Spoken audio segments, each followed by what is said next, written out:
बिस्मिल्लाहिर्रहमानिर्रहीम। नाज़रीन, इस वीडियो में मैं आपको बताऊंगा what is the difference between GDP and GNP. Gross domestic product, खालिस दाखिली पैदावार, और ग्रॉस नेशनल प्रोडक्ट, खालिस कौमी पैदावार, इन दोनों में डिफरेंस क्या है।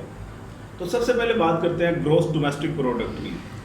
जीडीपी आपके मुल्क में एक साल के दौरान जितनी भी गुड्स एंड सर्विसेज प्रोड्यूस हुई within 1 year inside the boundaries of your nation और country, that is called gross domestic product. नाम से पता चल रहा है डोमेस्टिक प्रोडक्ट का मतलब है डोमेस्टिकली आपने एक साल के दौरान जितनी भी चीज़ें गुड्स एंड सर्विसेज पैदा की, वो आपकी बाउंड्रीज, आपके मुल्क की जो भी बाउंड्री है उस बाउंड्री के अंदर अंदर आपने प्रोडक्शन करनी है।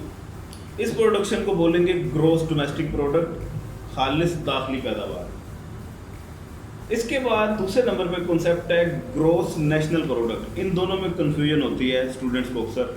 तो ग्रॉस नेशनल प्रोडक्ट बोलते हैं आपकी जीडीपी में बेशुमार ऐसे लोग होंगे जो आपके खुद नेटिव्स नहीं हैं, दूसरे ममालिक से आपके मुल्क में आए हुए हैं कमाने के लिए। तो वो क्या करेंगे, पैसा जितना भी कमाएंगे कमा के वापस अपने अपने वतन वो या मुल्क में वापस भेज देंगे। तो तमाम ऐसे लोगों की इनकम को आपने जीडीपी में से माइनस कर देना है। इनको बोलेंगे फॉरेनर्स इनकम। फॉरेनर्स इनकम को आप जीडीपी में से माइनस करेंगे, एक बात। दूसरी बात, आपके बेशुमार ऐसे लोकल रेजिडेंशियल्स हैं जो दूसरे ममालिक में गए हुए हैं कमाने के लिए। वो लोग क्या करेंगे, कमा के आपके अपने मुल्क में पैसा भेजेंगे। ऐसे तमाम लोगों की इनकम को आपने जीडीपी में जमा कर देना है। इनको बोलेंगे अब्रोड इनकम। तो किया आपने क्या जीएनपी में, जीडीपी में आपने अब्रोड इनकम को प्लस कर दिया है और फॉरेनर्स इनकम को माइनस कर दिया है। तो पीछे आपके पास जो रकम बचेगी, जो वैल्यू बचेगी, that is called gross national product.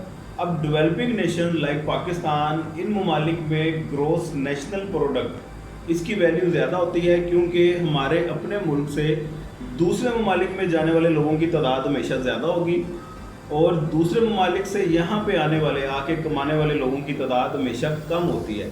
तो प्लस में ज़्यादा फिगर आएगी, माइनस में छोटी वैल्यू रहेगी, जिसकी वजह से जीएनपी की वैल्यू आपकी इंक्रीज़ कर देगी और जीडीपी आपकी कम होगी, जीएनपी ज़्यादा होगी डेवलपिंग नेशन में। डेवलप्ड नेशन में उलट होगी कहानी, वहाँ पे जीडीपी ज़्यादा होगी, जीएनपी कम होगी। Thank you. पाकिस्तान जिंदाबाद।